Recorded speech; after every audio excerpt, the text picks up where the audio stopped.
time, it is currently 3 a.m. But although it is 3 a.m., I have been looking forward to this webinar and I have been so excited.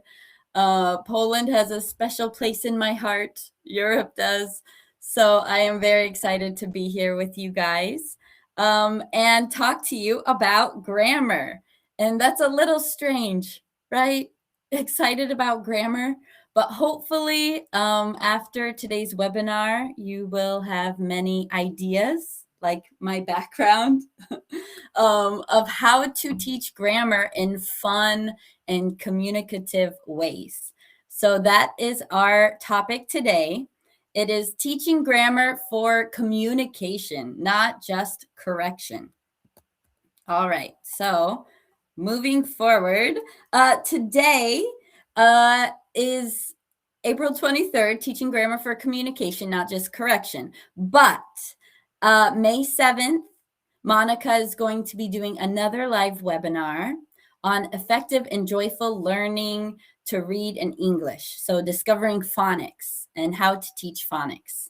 And then the following week, I'll be back on May 14th, talking about multisensory learning with all of the senses and activities and how to incorporate all of them into one lesson.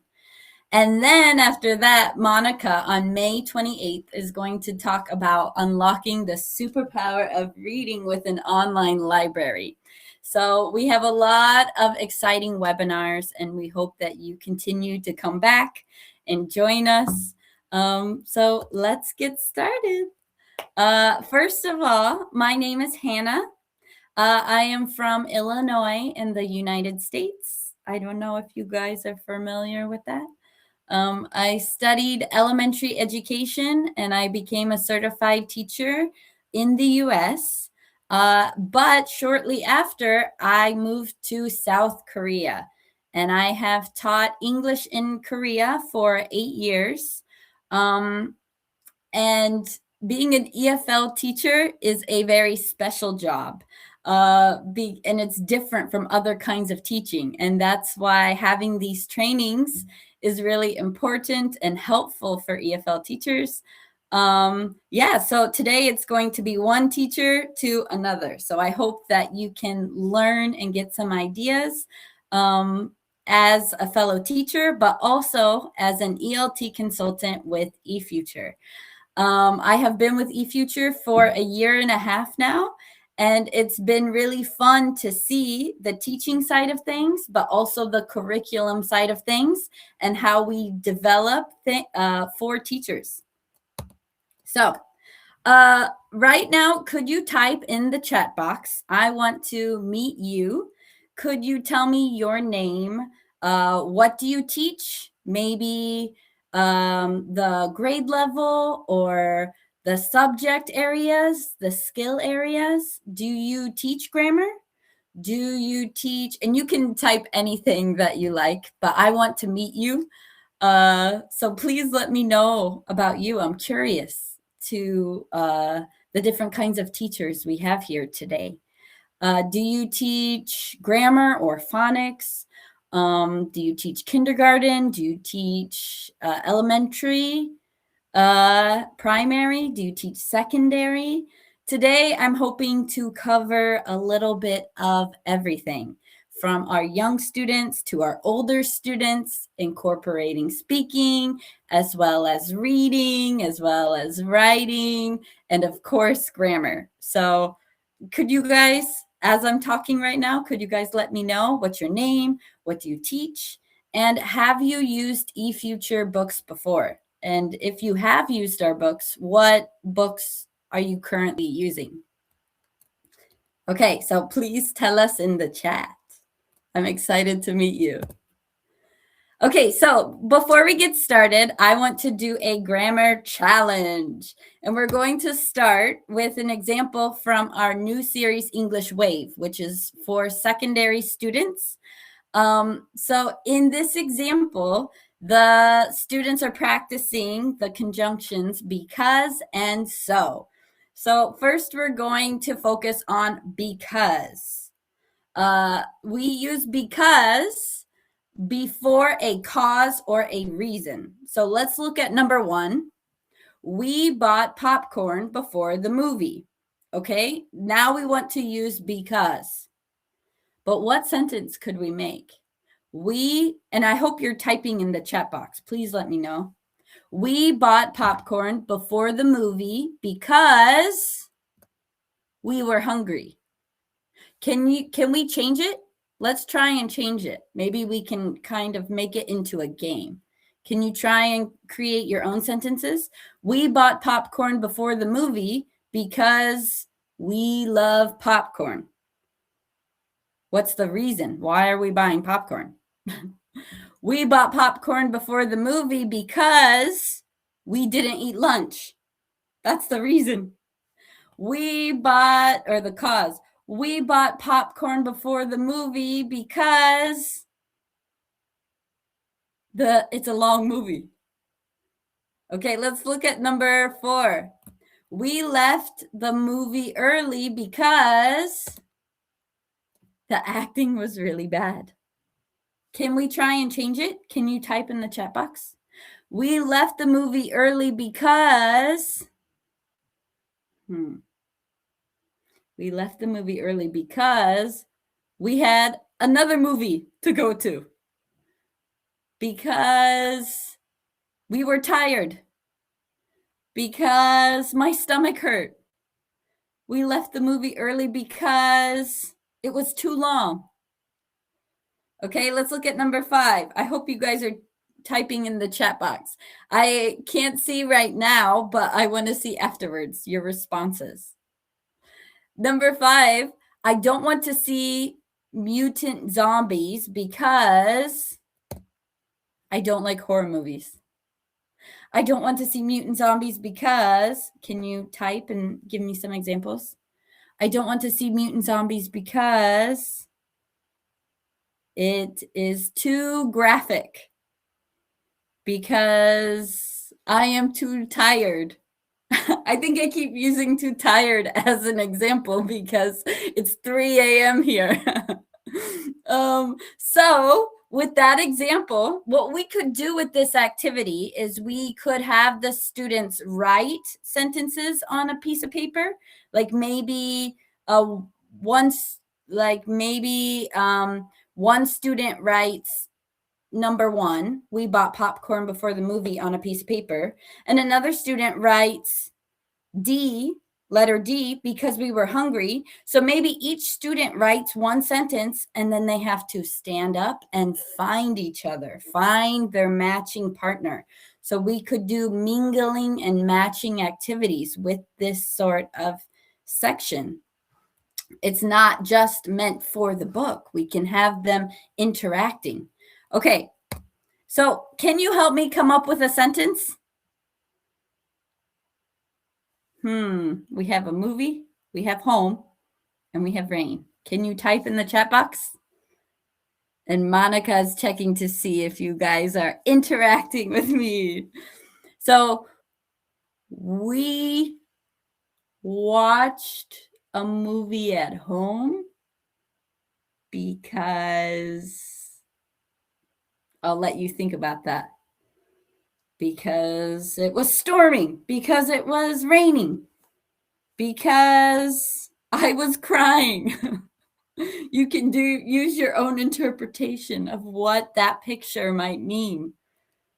What about this picture? What do you think it means? The police officer stopped me because, what do you think it means? I'm not going to say the answer. I want you to try and guess. The police officer turned on his siren because... Okay, so what I wanted to show with this example is that we can use pictures, we can use emojis, we can use maybe short video clips and have students use critical thinking using the example from the book. So right now we're using because, only because. We will do so later. But we want to have the students create their own sentences. And we can do that using any sort of examples, emojis and pictures and videos. So that's what I wanted to show with this section. I showed you 2 different activities. We can do a mingling activity with sentences. Either we make a copy of the book and we cut it, or we have students write the sentences and mingle, or we can show pictures, emojis, videos, have students draw their own pictures and create their own because sentences. So that's what we're going to do a lot today. We're going to take the activities in the book and we're going to expand them into games and activities that get students talking and engaged so much more. Okay, so today we will cover 3 different sections. So first is we're going to talk about from rules. That's what we think about with grammar. From rules to actually using it. We want to personalize it for students. So I want you to remember pick.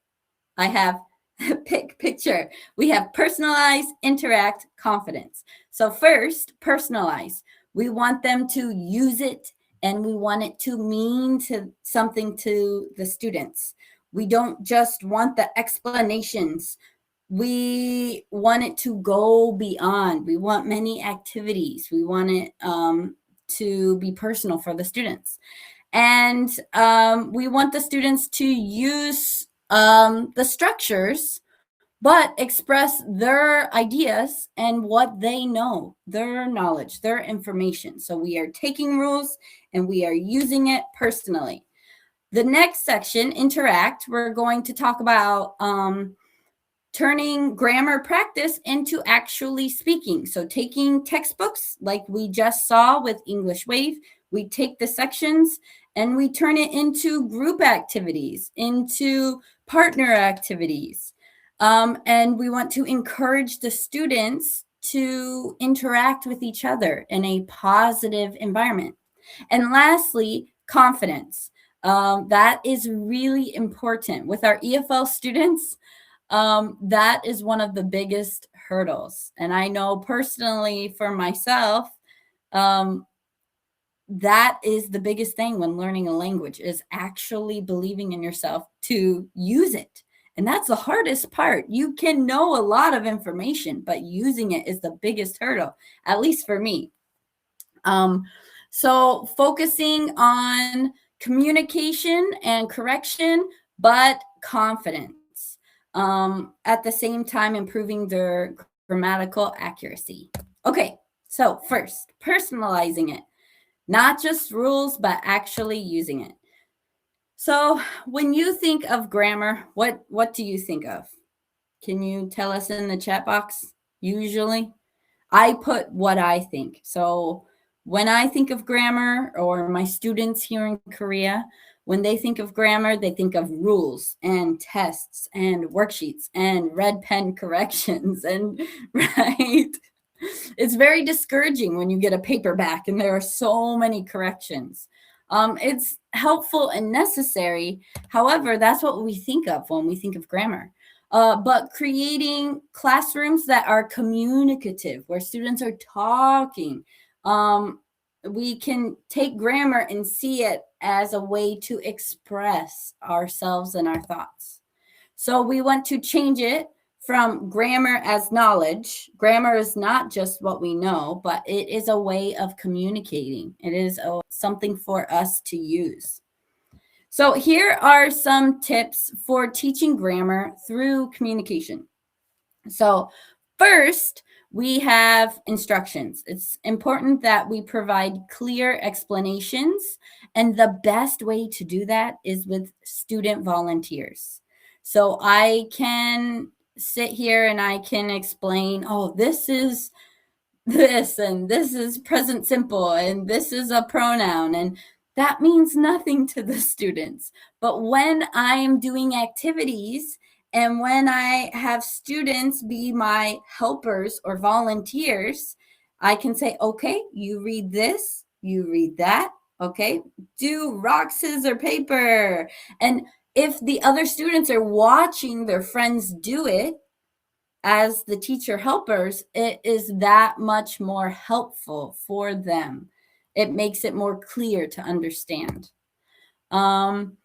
Also, some tips for teaching grammar: inductive learning. So let the students discover grammar through exposure to examples rather than memorization. So what this means is, instead of just memorizing, okay, this is a preposition, instead have them actually use it. Maybe we're going to repeatedly practice the target again and again, but we do it this way, then we do it this way, then we do it this way.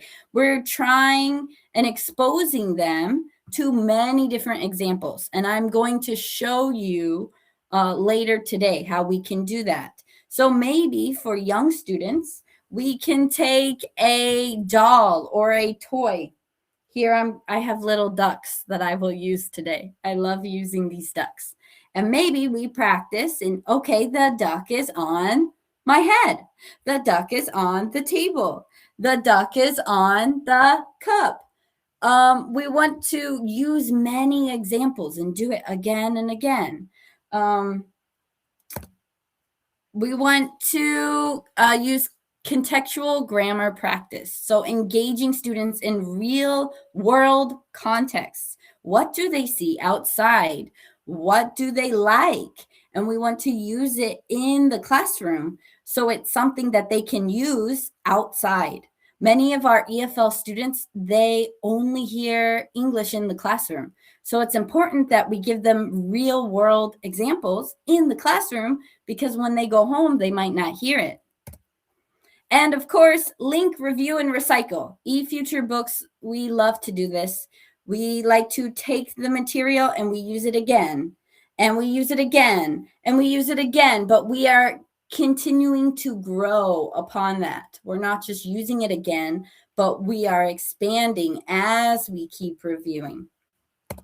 Okay, so I can't see you guys, but I hope you participate with me with this activity.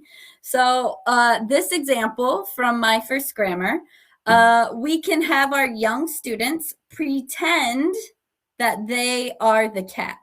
So in this example, we have look at the cat. It's in the box. So what we want to do first is we want to ask for background knowledge.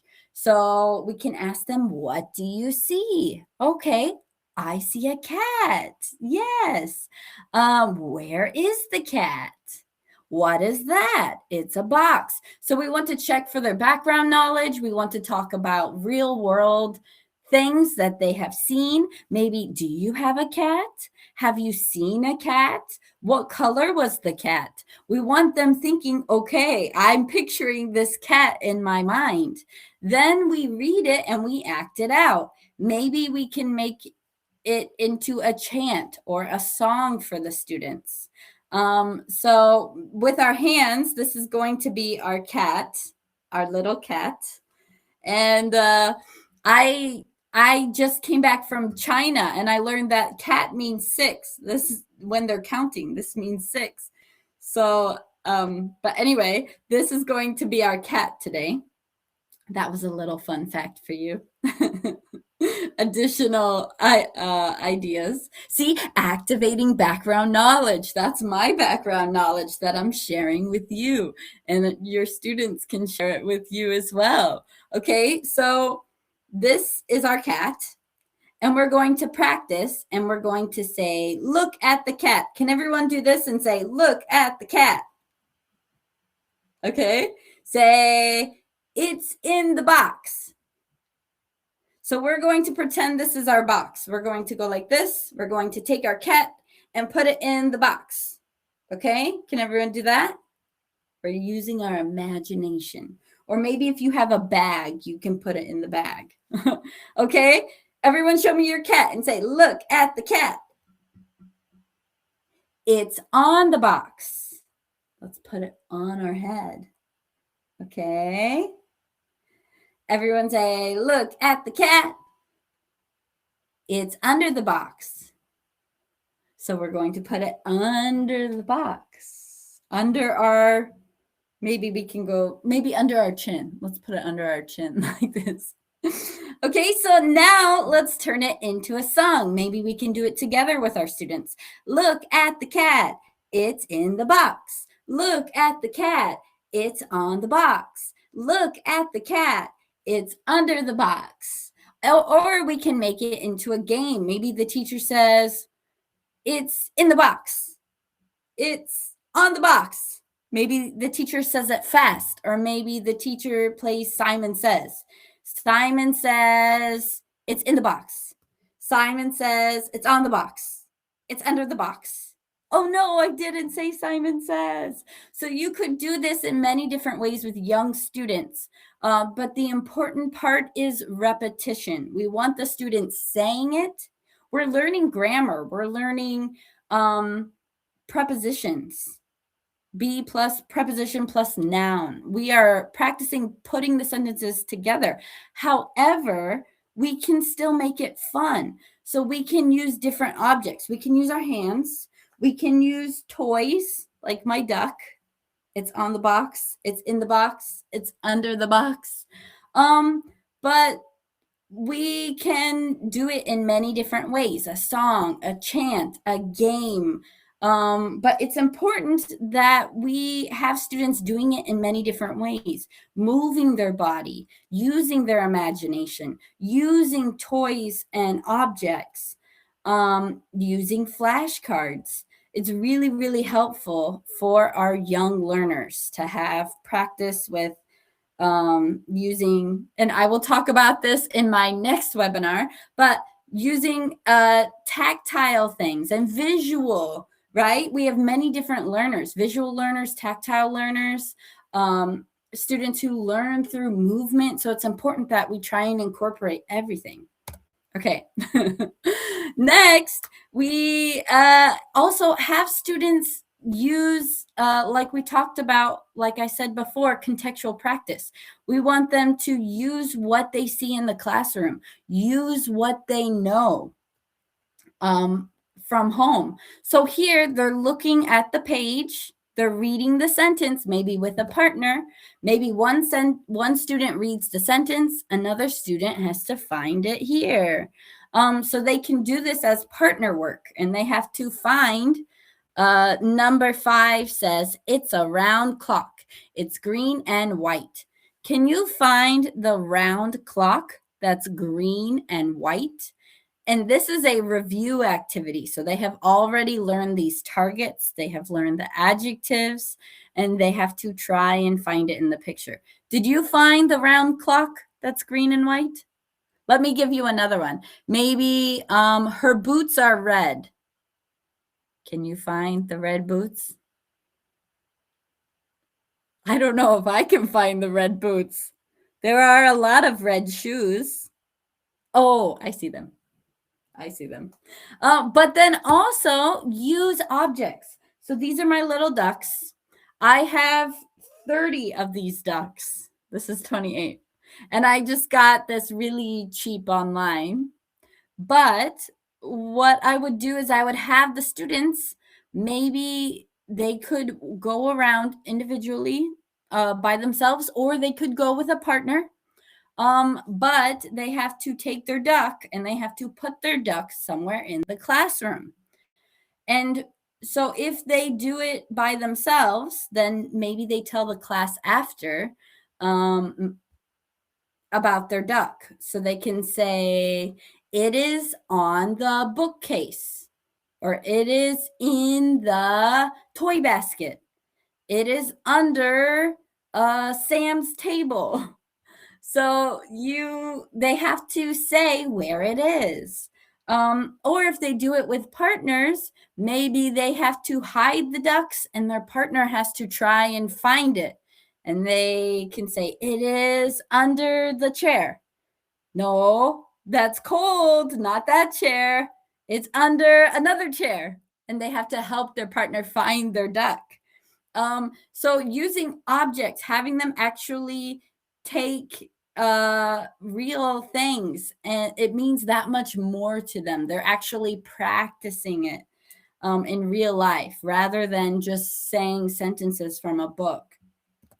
Okay, so we want to make it meaningful for our students. And how we teach it is it should match how our students learn.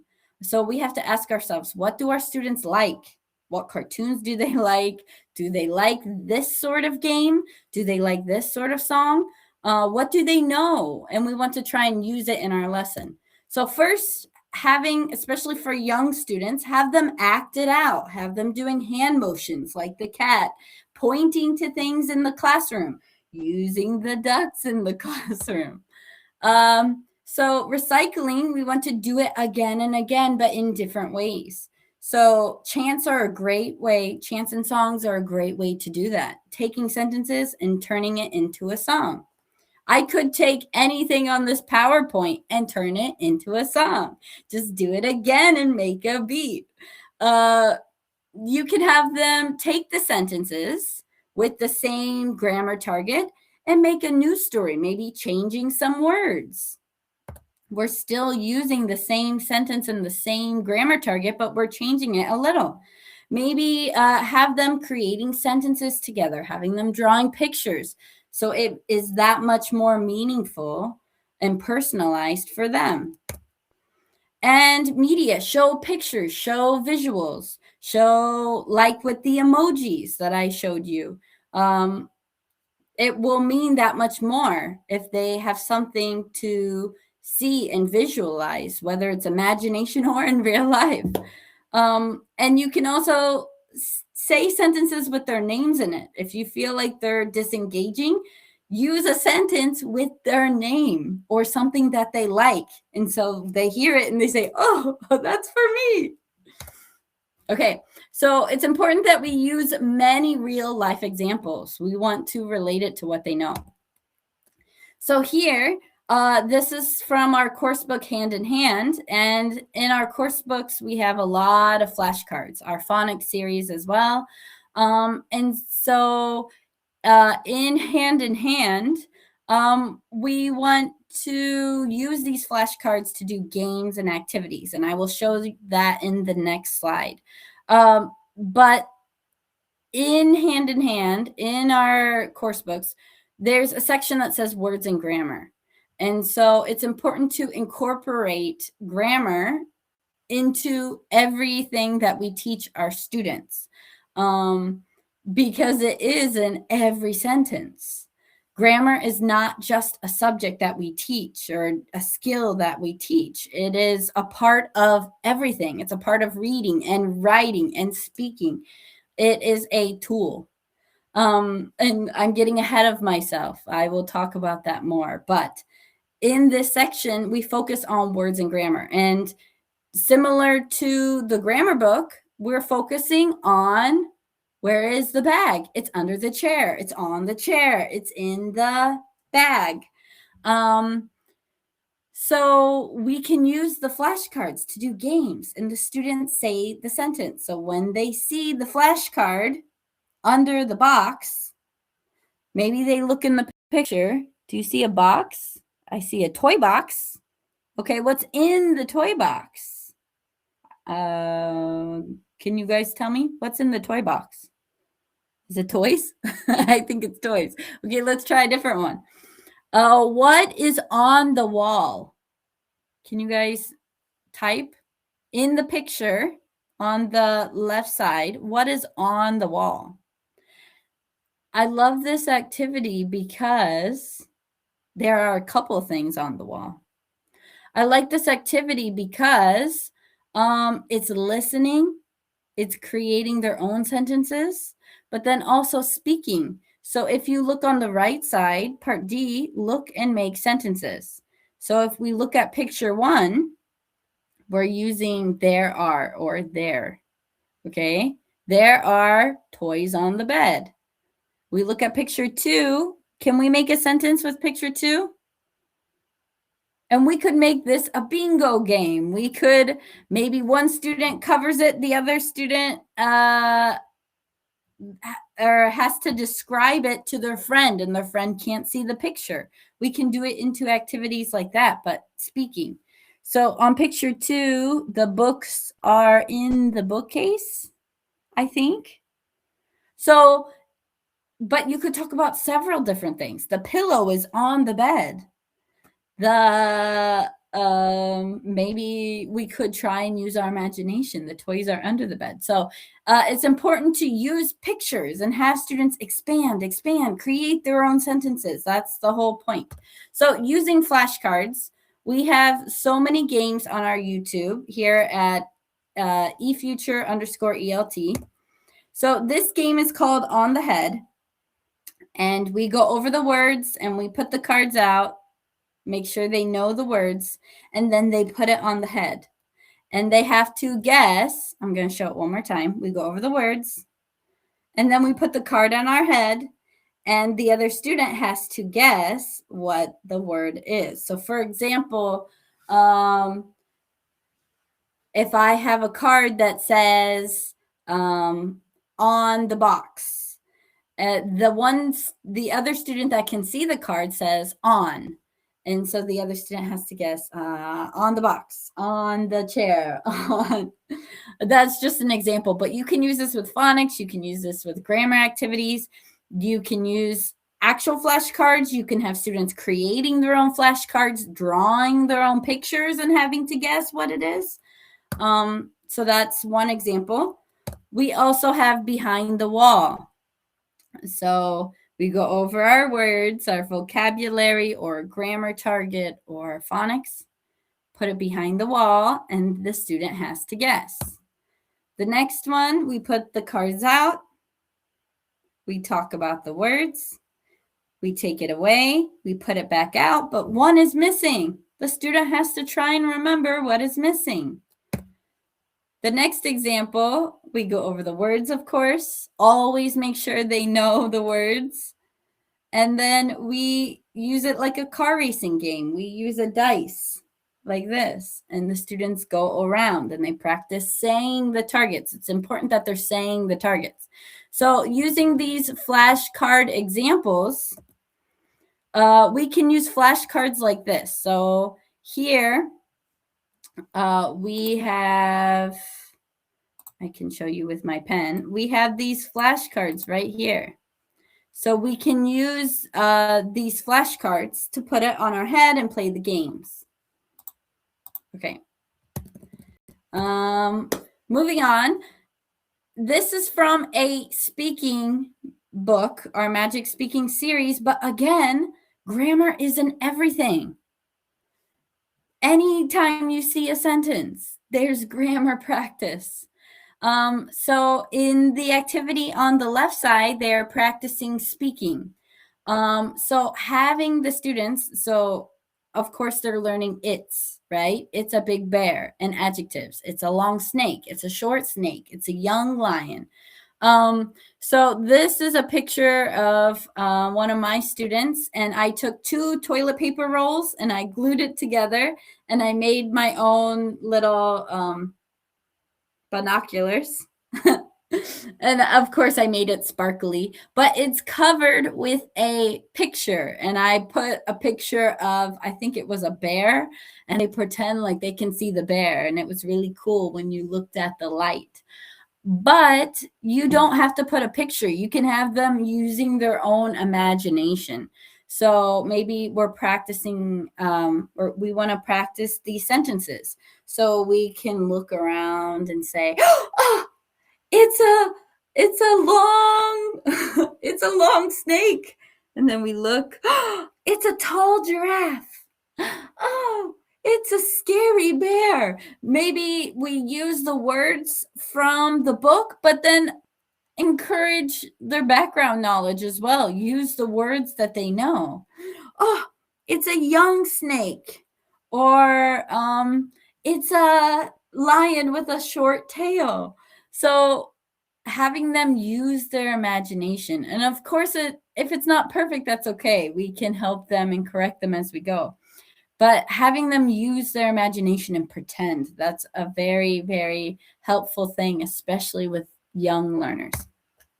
Okay, so talking about linking, reviewing, and recycling. So with many books, this is called a linear syllabus. So book 1 has new information. Book 2 has new information. Book 3 has new information. But what we like to do at eFuture is what's called a spiral syllabus. So book 1 is also reviewed in book 2. And then in book 3, we're also using things from book 1 and book 2. We don't want students to try and memorize. We want them to use it naturally. And it's brought up many times so that they don't need to try and remember. It's just there. So with My First Grammar, in book 1, we have nouns and pronouns. And then in book 2, we have nouns again, but we are expanding. Maybe we're focusing on singular and plural nouns and countable and non-countable nouns and things like that. And then in book 3, we have nouns and pronouns again, and we are expanding the level. On the right side, you can see here, we have, it says link and review. This is a review section. However, where you see L6, L7, L8, L9, that means lesson 6, lesson 7, lesson 8, lesson 9. So they are reviewing everything from what came before. And at the bottom, it says for teachers. So this is a quiz right here. And the chart below shows which lesson each question is from. So question 1 is from lesson 9. And question 2 is from lesson 12. And lesson 3 is from lesson 12. So it shows you exactly as the teacher, so you know which targets you are reviewing. And then again, in My Next Grammar, we're linking and reviewing and recycling. And it's important that whenever we teach that we do that. Even if we don't use this series specifically, it's important as teachers that we create a curriculum that develops in this way so that students are focusing on nouns and pronouns. And then they are doing it again and again and again continuously, but growing upon that. So in book 1, nouns and pronouns. Book 2, nouns and pronouns. But you can see that it's different targets. It's still nouns and pronouns, but they are learning different ways to use nouns and pronouns. And then in book 3, of course, as well. So how we can practice targets, first of all, is by moving while saying the targets. So for example, here the students are learning a or an. So a bed, an ant, a desk, an eraser, a room, an owl. What I would do with this activity as a warm-up to have students comfortable with saying the targets is if I have a small class, I would have them move in the classroom. For example, if I say 3, 2, 1, and the students have to choose a part of the classroom. So maybe is the board, an is the back of the room, the is the right side. And I say 3, 2, 1, the students move, and I choose a target. I can say they have an umbrella. And then the girl who's standing where it says and, they have an umbrella. And, oh, wow, she gets a point. Okay, let's try it again. They have a big umbrella. Or maybe the students go back and then they choose to go. They have a big umbrella. Oh, wow. Okay, she gets a point. So have the students, they love their point systems, right? So having the students move while saying the targets. But it's also really important that not just the teacher says the sentence. We want the students to practice saying the sentence. So maybe we can have a student helper, and the student helper changes and changes. We want all the students to practice saying it. We are talking about communication today, right? But if we don't have a big classroom and we have a small classroom with many students, we can't really do that sort of activity. So we can simply point. So here they are learning from English Wave, so and such. So maybe so we point this way. and such, we point this way. I don't know if this is your right or left. This is my left. This is my right. So let's try that together. I can't see you, but I hope you're doing it with me. Let's read the sentence and let's try and decide which way it goes. So let's read it together. Here we go. How, the big picture. How was your bus ride home? Terrible. The bus was, do we think it's so crowded or such crowded? Let's point. When I say 3, 2, 1, point. The bus was 3, 2, 1. So crowded. Okay, let's try it again. What's the matter? My new shoes are so uncomfortable or such uncomfortable? 3, 2, 1. My new shoes are so uncomfortable. Let's try one more. Here we go. Do you like this town? Oh, yes. It's 3, 2, 1. Such a quiet place. Okay, but then maybe we can use standing up and sitting down. So, did you enjoy your vacation? So is standing, such as sitting. Here we go. Did you enjoy your vacation? I sure did. I had, is it so or such? 3, 2, 1.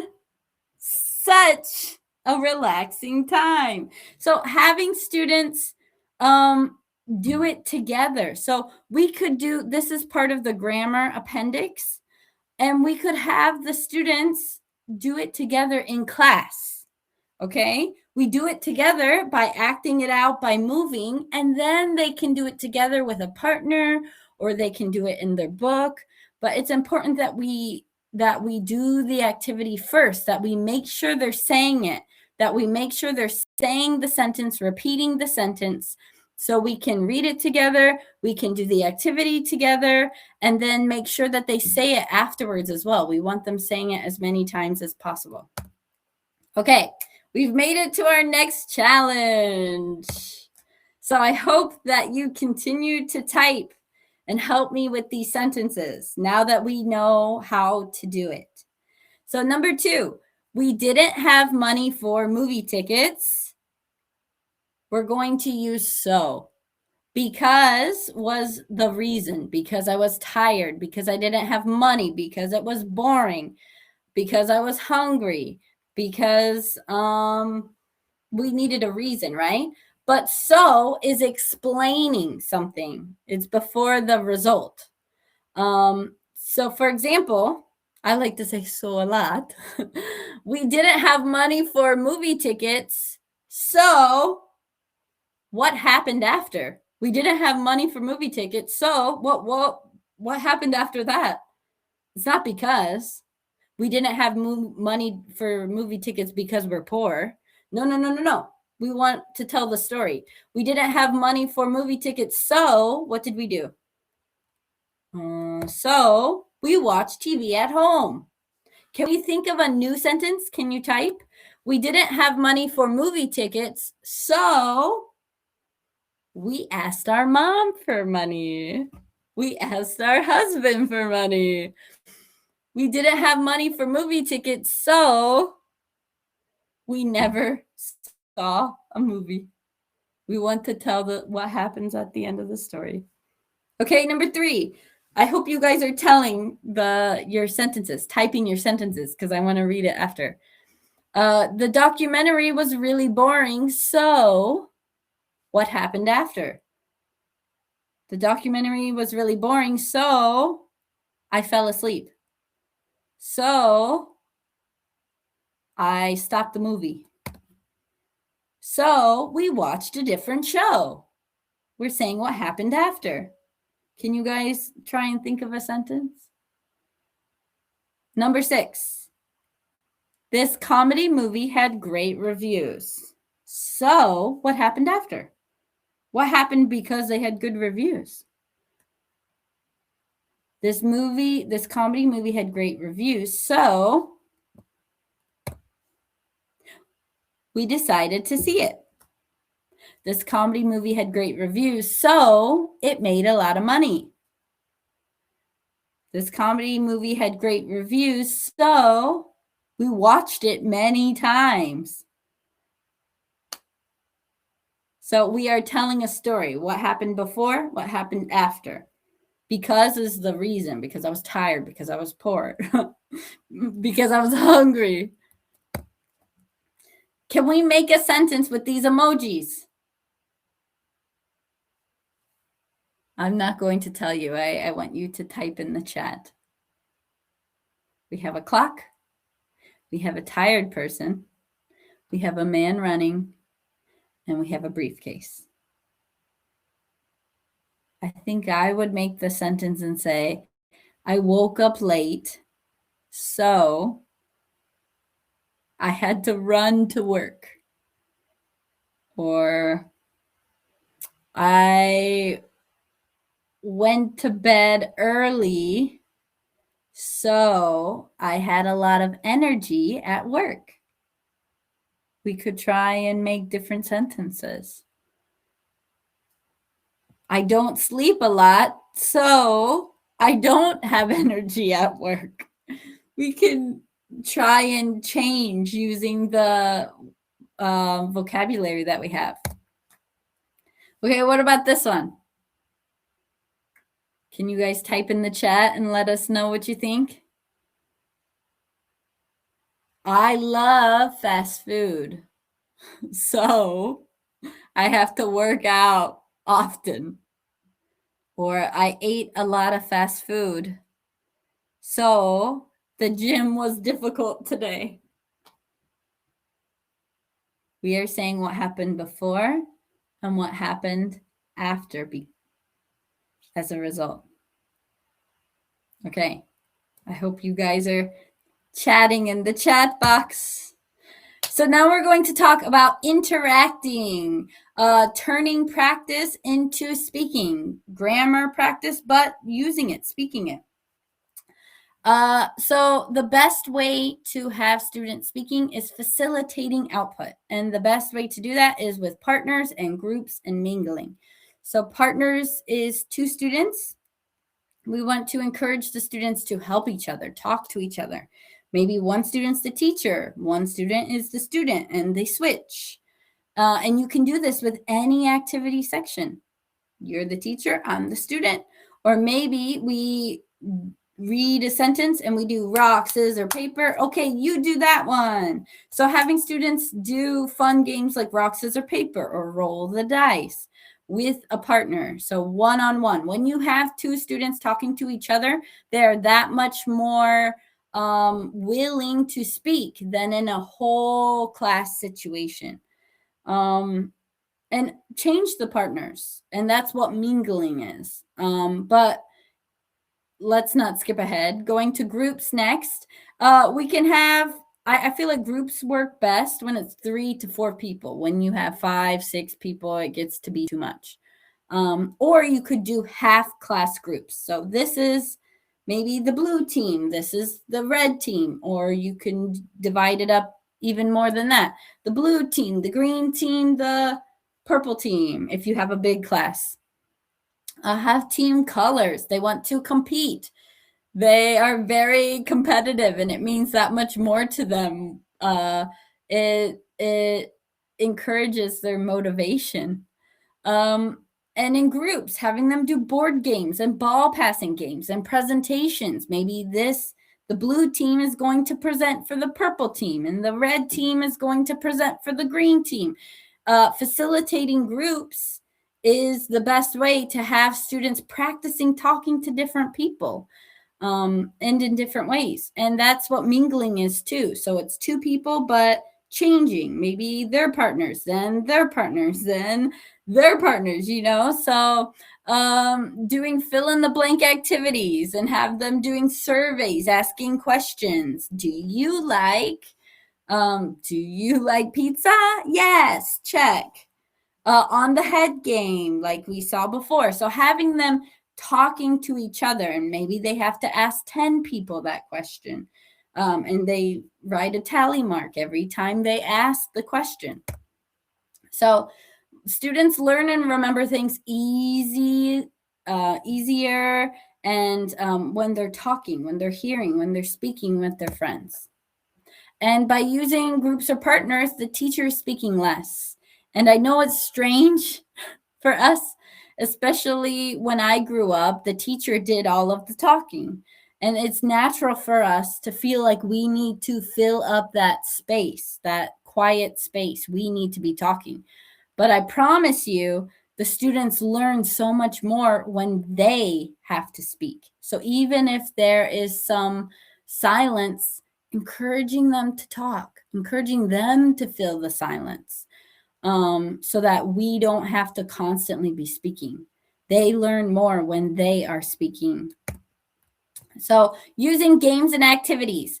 Games is the best way to engage and excite students. We want to use hands-on items. We want to try and be creative, try different things. Sometimes it works, sometimes it doesn't work. That's okay. We will learn what works best for our class when it comes to games and activities.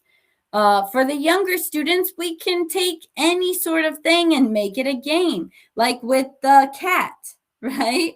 On the head, under the head. We can make it into a game. Who can do it the fastest? Who can do it the loudest? Who can say it like a monster?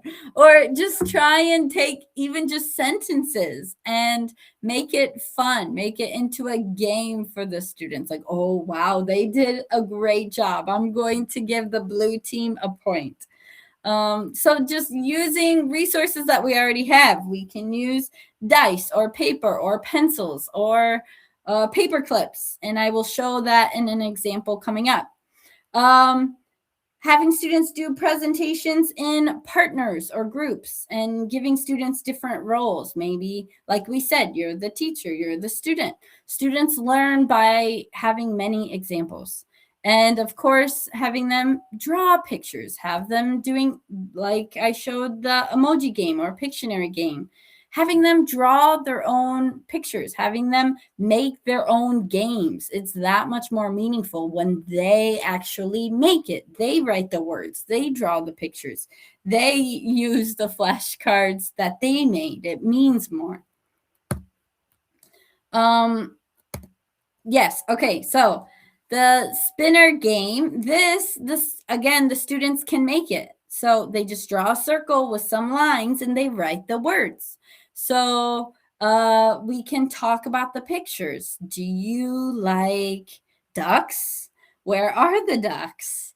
And then we can, of course, practice saying the sentences and then play the game. So here we put the pencil and the paper clip and we spin the paper clip.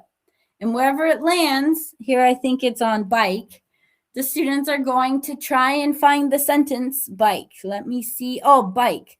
Look at the bike. It's in the pond. And then it's the next student's turn. And then they spin it. And if it lands on rabbit, they're going to say, look at the rabbit. It's under the tree. So we want them repeating again and again and again, but they're playing a game. They're getting points. Maybe rabbit has 1, 2, 3, 4, 5, 6 letters. So maybe if you land on rabbit, you get 6 points. When you land on bike, you get 4 points. Maybe you can create a point system like that, and that will motivate them even more because of competitiveness. Here, this is a roll the dice game. So first I would show an example. So number 1, look at the cat. It's in the sock. So why did we choose cat? If you look at the top, number 1 is a cat. So number 2, what is in picture number 2? Number 2 is a girl. So we're going to write, look at the girl, she. Number 3, look at, what is picture number 3 at the top? It is an ant. So look at the ants. They are. Why did we choose they are? So talk about it with the students. And then number 4, look at, what is picture number 4? Look at the boy. So I would help them with the first sentence and make sure they understand why we're using she is, they are, he is, it is. And then they can make the sentences with their partners. So maybe I have a group of 3. Maybe this girl is in and this girl is on, and this boy is under, and they have to do rock, scissors, paper. Oh, the boy wins. So look at the girl. She is under. Now let's roll the dice. We're going to roll the dice. She is under 3. So A, B, C. She is under the house. Oh no, we're making silly sentences, but we're practicing using the prepositions in, on, under. Okay, let's try it again. Look at the ants. They are, let's do rock, scissors, paper. So I would have them, first I would have these 3 students come to the front and show as an example, and then they can work in groups together. But it's important that we have the students demonstrate in the group first, and then they can go and do it on their own. Because if we explain and explain and explain, that doesn't, I mean, most of them won't be listening. But if they see their friend actually doing it, they will understand that much better. So for example, rock, scissors, paper. Oh, the in girl one. So look at the ants. They are in 6. So igloo. Look at the ants. They are in the igloo. Okay, maybe. So we can have them creating sentences in this fun way.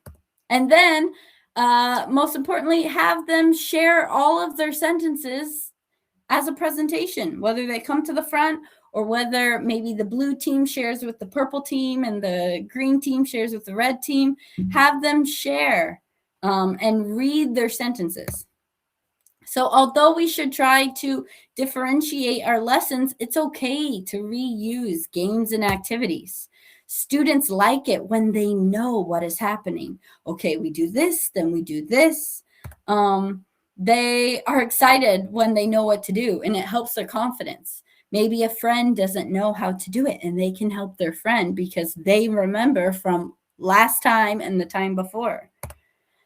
So find a routine, find a daily activity that works for you. Find games that work for you and your students. This is another game called the Sleeping Penguin game. These are all ones that I like to use in my classroom. Using Hand in Hand, the course book, there is a picture here from the World Around Us section. And I put the students in groups of 4. Or you can do groups of 5. And so what I would do is, okay, you're student 1, you're student 2, you're student 3, student 4. I assign the numbers and I tell them, go to sleep. And students love this because they pretend that they're sleeping and they like to snore. So they go to sleep. Then I say, student number 1, wake up. And then maybe I point to this here. And I say, okay, student number 1, do you see it? Okay, go to sleep. Student number 2, this is yours. Do you see it? Go to sleep. Student number 3, this is your picture. This is your object. Do you see it? Go to sleep. And then student number 4, maybe this one. Okay, go to sleep. Everyone wake up. Okay, I want you to tell your group what is your object, where is it? So they can follow the sentence. There is a dog on the sofa. There are shoes on the floor or under the cabinet. There is a clock on the shelf. So and that's just an example. But again, here on the other side, a review, the directions say point and say, which is great. But using a game, using an activity where they have to form sentences to tell their partner will make it that much more effective. So maybe they're describing the picture on the left, or maybe the picture on the right, or maybe any picture or anything in the classroom we could use to play this game. Maybe they go to sleep and they wake up and you're pointing to something in the classroom and they have to remember what the object is, where the object is, and then tell their group. So this is one of my favorite activities to do because the students have to use the words that they know to create their own sentences. So it's important that we are aware of the time that we have. All of these activities, it can be overwhelming to try and put so many games into one lesson, but one game, one activity in a lesson is enough. We just want to allow for opportunities for students to speak and for better chances of learning. We want to make sure that students are working together for a big portion of the class. And having them do mingling activities. This is from the speaking book. They're practicing, as you can see, look under the bed. We are using this target in so many different books. It shows the importance of grammar, but also using it and speaking it, using it in conversation. So, for example, here, maybe the girl thinks of two sentences. She says, I can't find my shoe. Look in the kitchen. So what she's going to do is she's going to stand up and she's going to tell her friend, I can't find my shoe. Look in the kitchen. And her friend writes her answers down. And then her friend says, I can't find my mom. Look under the car. Of course, students like to be silly and they say things like this. Elementary students specifically. Or maybe the boy says, I can't find my homework. Look in the bathroom. And she has to write what her friends say. So in this section here where it says practice speaking, they are writing their answers. But we can also have them practice writing, whether it's on their own paper in a box. Maybe you show the box on the board and they draw it in their own notebook.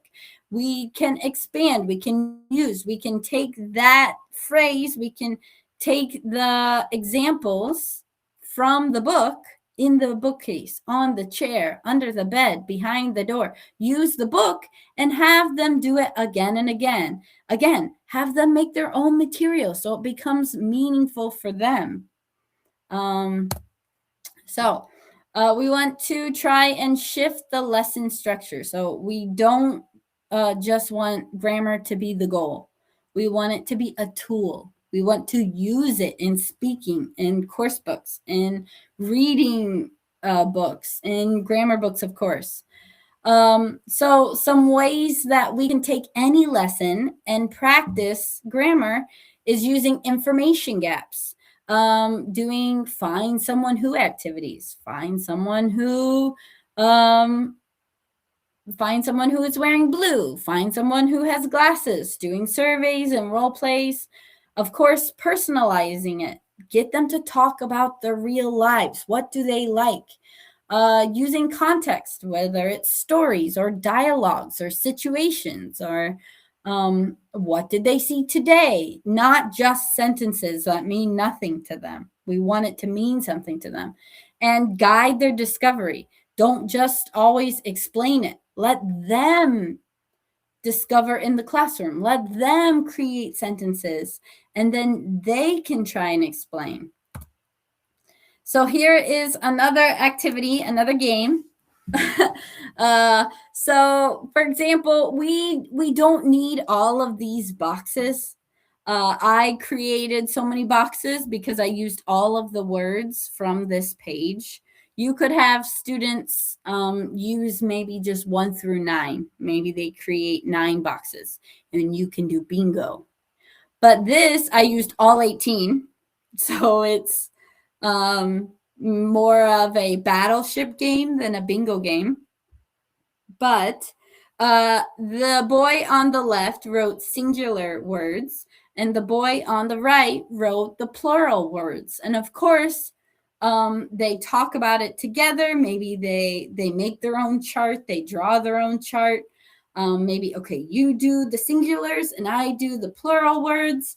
And then the next time we do it, we switch. But they can choose where to write the word in the box. So this boy says baby.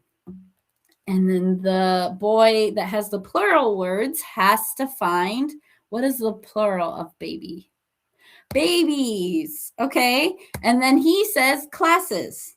So the other boy has to find the singular word, class. And what they want to do is they want to try and make a straight line. So of course, if you do all 18, it's going to take longer. But if you divide it, maybe 9 and then another 9, you can have them. So they're practicing saying it. So he says baby, he says babies, he says classes, he says class. So even if the boy that's using the plural examples, he is still thinking, okay, he's going to try and find class. And he's still hearing his classmates say it. So it's important that they say it as they do the activities as well. Another game is the survivor game. I like to play this one. The students stand in a circle. You can do in a big group or smaller groups, and they have to say a word or a phrase. But if they take too long, or a sentence, if they take too long to think or they repeat what their friend said, they have to sit down. So one student says, the sentence is, I play soccer and volleyball sometimes. So we can just say, I like to play soccer. I like to play basketball. I like to play golf. And then the other student says, I like to play basketball. Oh, he said basketball. You have to sit down. So you can do that with vocabulary sections. You can have them do it in many different ways, with sentences, with words, with phrases, just having them repeat. And this sort of game is a high energy game. They have to try and remember what their friend said. They're engaged. They are using critical thinking. They're trying to use words that they know, background knowledge. Okay, so our last section, pick. Do you guys remember what the P was and the I? And now we're at C. The P was what? Can you type in the chat? The P was personalize. Okay, what was the I? I was interact. Okay, and C is confidence. Of course, it's right there.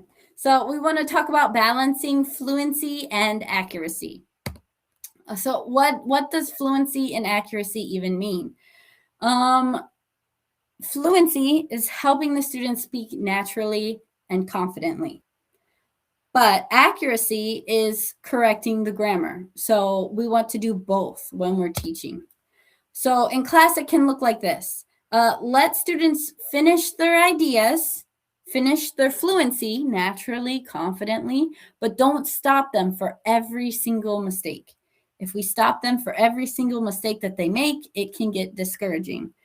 We want to listen for common errors that they might make, or maybe the class makes as a whole, and correcting them after the activity. Choosing one small grammar focus to correct, and don't correct everything, right? Maybe today we're going to focus on this, and we're going to practice and encourage them to fix this. And then in the future, we can focus on the other things. And it's important that we praise their communication first, and then we help refine. So confidence is everything. Wow, I loved your idea. I love the way that you said that. Let's try and use this instead. But wow, that was really impressive. I loved how you did that. That's one example of how we can encourage our students. So the goal is communication is first. Correction and practice help students improve. If they do it again and again and again, they hear the correct examples, they hear the teacher's examples, then they will naturally get better rather than focusing on the mistakes.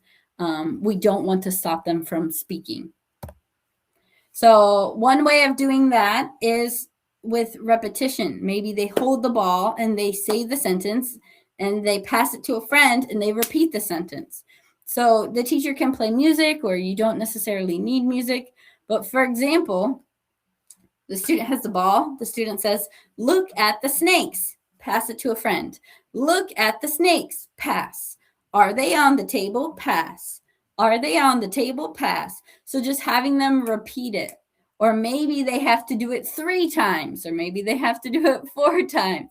So making it into a game, but they're taking the sentences from any activity, any book, and just repeating.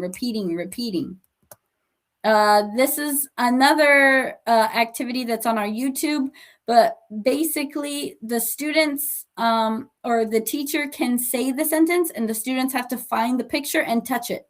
So look at the mice. They are on the car. The students touch it. Or have the students do it together with a partner. One student is talking, the other student is touching the picture of what they say. And they can read the sentences, but then change it. Maybe instead of look at the duck, it is in the pond. Maybe look at the duck, it is in the tree. And the students have to try and touch the duck and touch the tree. So keeping them engaged and alert and having them work together in partners, having one student be the teacher. So as teachers, how do we know what our students need? How do we help them communicate better? So when we do group activities, it's easier to observe their language. It's easier to observe conversation whenever we are facilitating the output. If we're talking, it's hard for us to see what our students are understanding from the lessons. Having students encourage each other, self-encouragement and peer encouragement is really, really important. So if we as teachers continue to encourage, students follow by example. They will naturally encourage each other. So we encourage them to encourage each other, and we create an environment where it's positive. Positive feedback is really important. Here is another game exercise. I love my games, as you can see. So the students are practicing the grammar and context. I have a, I don't have a, I have an, right? So the students are creating sentences. However, we can do a game activity like this. So for example, I would give a picture. We can use the flashcards. I can use pictures from anything, or have the students draw the pictures. But here, for example, the picture of the students holding paper, we have 1, 2, 3, 4, 5, 6. We're pretending that their picture is the pictures above, the images above. So number 1 is holding a picture with a queen, and he says, I have a queen. And picture 2, he says, I have an elephant. Student 3 says, I have a key. Student 4 has nothing. So they're going to try and use their imagination. They're going to say, I have 2 ducks. And student 5 says, I have many pencils. Student 6, I have 4 dolls. And the students in the audience have to guess, okay, who do we think is the liar? Who is not telling the truth? And maybe we can try and trick the audience. Maybe student 3 says, I have a key, and they're trying to trick them. But student 4 says it confidently, even though they don't have anything on their picture. So my students have loved playing this game because they like to trick each other, but they are creating sentences using the grammar and context, and also using the picture that they have on their paper, and they are creating their own sentences. And then, of course, using the next section, we can have them use like Mad Lib style. Maybe they put the words in the blanks, fill in the blanks, or maybe they change words in the story. Maybe instead of it's a beautiful summer day, maybe we can change it to it's a rainy winter day. but having them do it not just once, but many times. Maybe they fill in the blanks the first time, and then they change the words the second time. And then they present it to a partner. Then they present it in a group. Then they present it to the class. So we are not just doing this activity once, but we're doing it again and again and again and again in many different ways. And doing it repeatedly builds confidence. So grammar is really important, but it does not create confident communicators. So in many classrooms, especially a lot of classrooms that I have taught in, students can complete the grammar exercises. That's perfectly fine. But it's the confidence, it's the communication, it's the conversation that they really struggle. So practice and repetition and exposure, experience is what's going to help. And to do this, role plays are really helpful. This is from the speaking book, but having them practice. They're listening to the audio, they're using the audio, they are doing it again and again, they're acting it out, they're doing it with a partner, then they're doing it in a group. So how do we correct our students during these communicative activities? So during these activities, the goal is not perfect grammar. It's simply to speak, to use it. And if teachers are interrupting all the time, students might become afraid to try. I know that's happened to me. So students are more willing to speak when it feels supportive and not embarrassing in front of their friends. So when do we correct and when do we just let them talk and fluency flow? And so we have to ask ourselves, what matters more right now? So we should correct immediately when it's going to stop their understanding, or if it's part of the target grammar of the lesson. If they make a mistake and that's what we're learning, it's important to, remember, do you remember this? Okay, let's try it again. If the students are asking for help or if they make the same mistake many times, then we can correct it. But if students are telling stories or sharing ideas, or it's a really small error and it doesn't change the meaning of the sentence, if the students are engaged in communicating, then it's okay to let it go, and we can always correct it after the activity. So here are some, we're reaching our end. Here are some gentle, supportive ways to correct our students. So I want you to, when I explain these, I want you to think, okay, how do I correct? What do I prefer to use with my students? Because it's really up to you as the teacher. So in the chat box, can you let me know which ways do you like to correct? So let me know as I'm explaining it. First, if the student says, yesterday I go to the park, the teacher can repeat, it's recasting, number one. The teacher repeats the sentence correctly, but doesn't say, doesn't point out the mistake. So the student says, yesterday I go to the park. And the teacher says, yesterday I went to the park. Repeating, right? But changing it. The second one is the teacher is repeating, but emphasizes the incorrect part. So the teacher would say, yesterday I went to the park.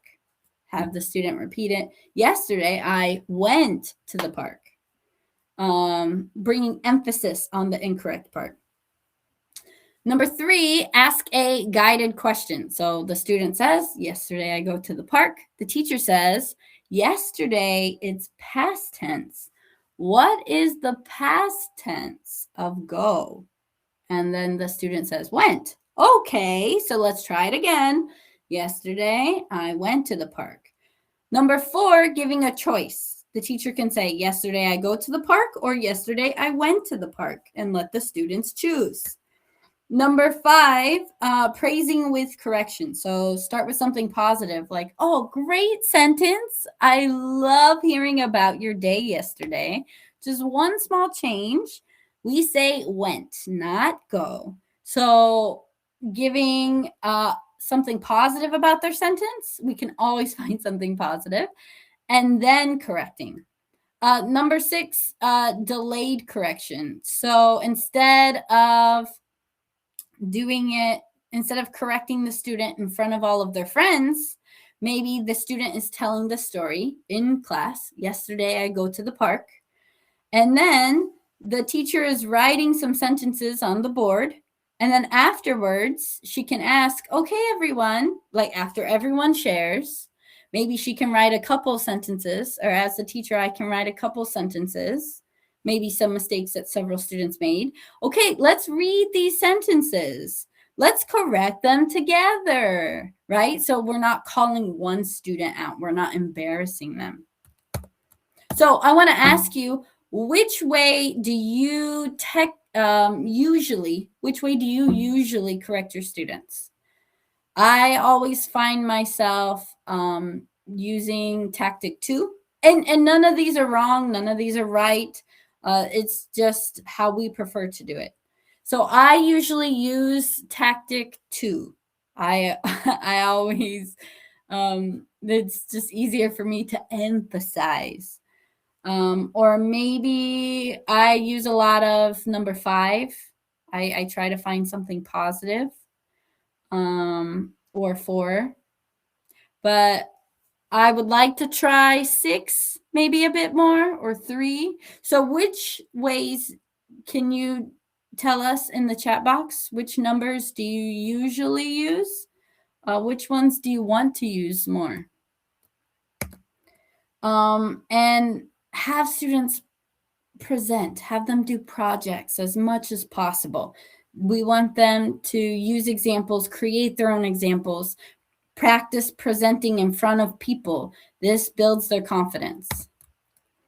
And a great way to help fluency is with practice. But again, if they're only doing it in the classroom, it becomes difficult. So with our course book and Hand in Hand and Discovering English Wave, we have developed AI fluency practice.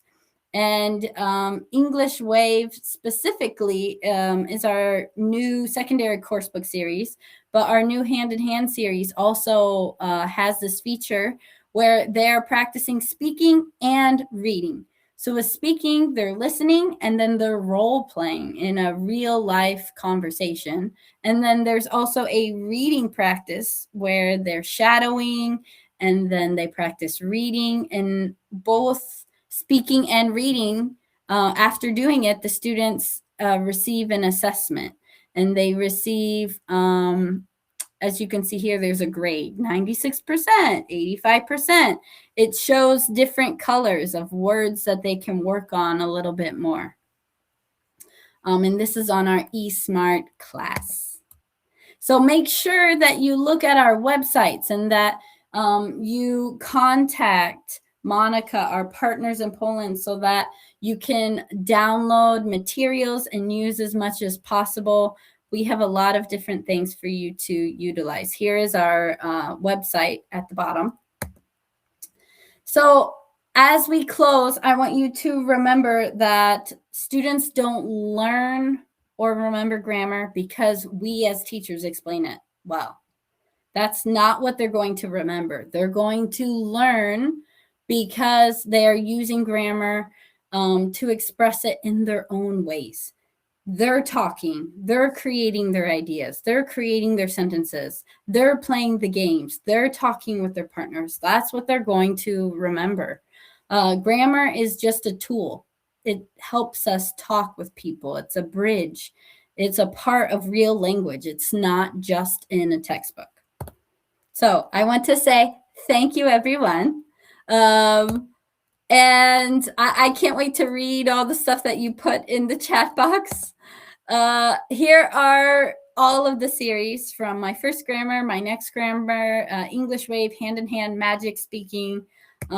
These are the examples I showed today with the leveling as well. This is the headquarters. So I personally run these pages. It's different than our eFuture in Poland. They can help you more with more details and book specific things. This is more teacher ideas and games and activities.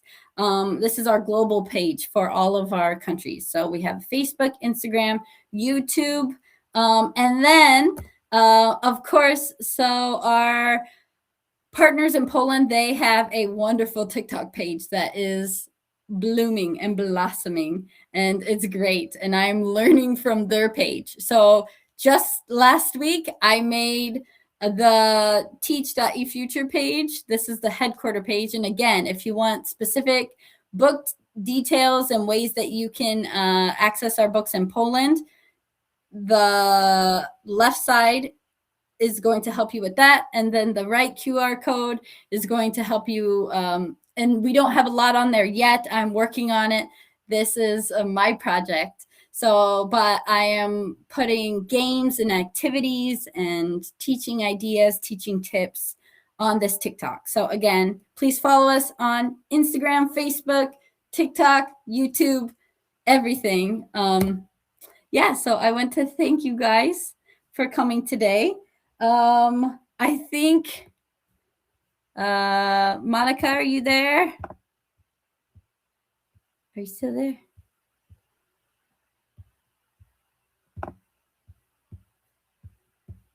I have reached our time, but do you guys have any questions or answers? Or not answers. Yeah, if you have ideas. Yeah, if you guys have any ideas, please share. If you have, I know you've waited till the very end to receive your present. I'm looking at the chat now. Thank you, guys. Have more webinars. Yes, yes. So I want to show again, we have the QR codes. Please come back to our webinars on May 7th, May 14th, and May 28th. Please come back. Scan the QR codes. And one QR code will take you to all of them. So make sure you keep coming back.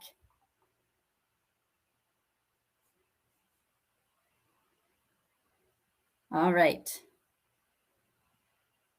Did everyone get the QR?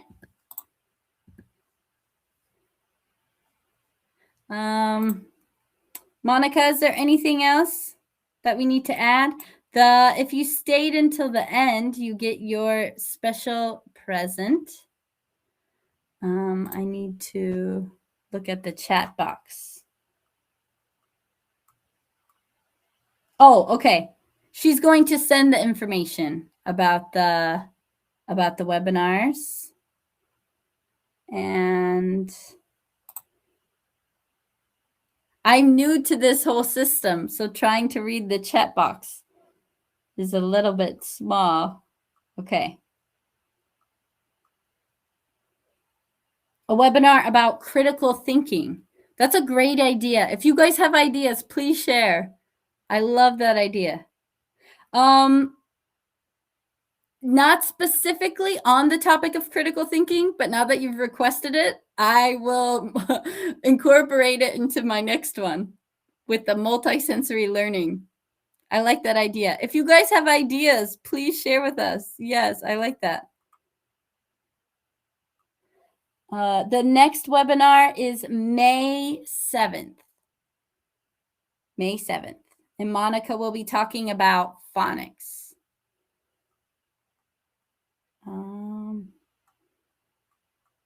Thank you guys so much.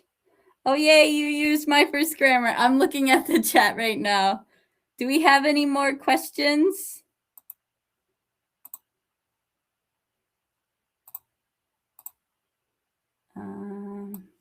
Oh, yes, now I can see. Okay.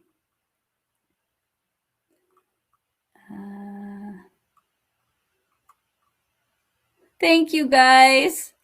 I wish I could see all this as I was. Any training for individual classes? Alexandra, could you explain what do you mean by individual classes? Like for lesson planning or for activities? For certain grade levels? You guys are amazing. You participated so well.